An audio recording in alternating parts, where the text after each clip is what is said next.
Yeah, I think it goes back to probably early 80s. There was legislation introduced that saw the birth of the offshore life industry. Most companies began their life here on the island.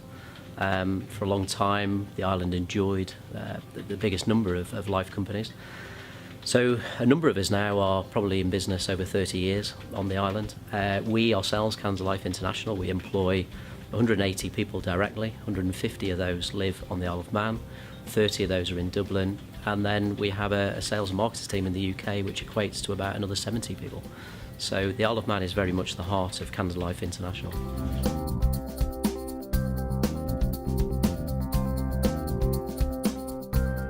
Well, regulation's only going in one direction.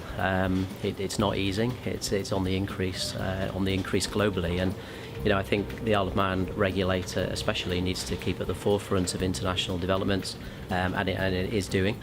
And companies need to support that, which generally I think we do. We embrace it. Now, clearly there is a limit to how much regulation is probably needed.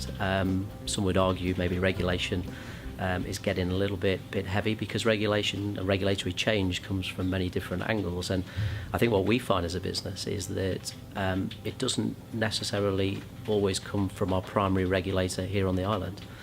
We're complying with EU legislation, we're complying with UK legislation.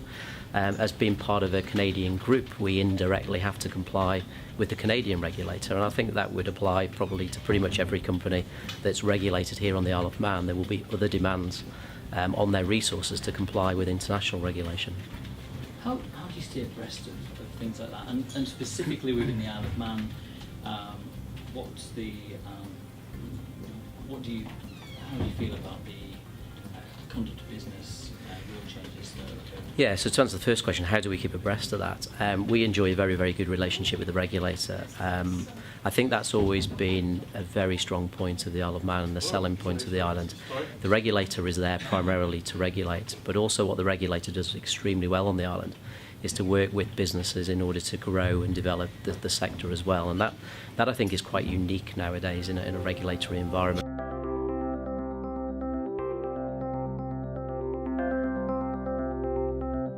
In terms of the conduct of business code, for ourselves it's quite a minimal impact on our business.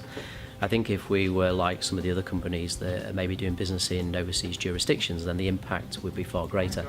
Our business model is focused on the UK market, and as such we are very much practicing or in line with UK legislation. We follow UK legislation, we follow UK best practice, and most of what's gone into the new code actually mirrors what already exists in the UK.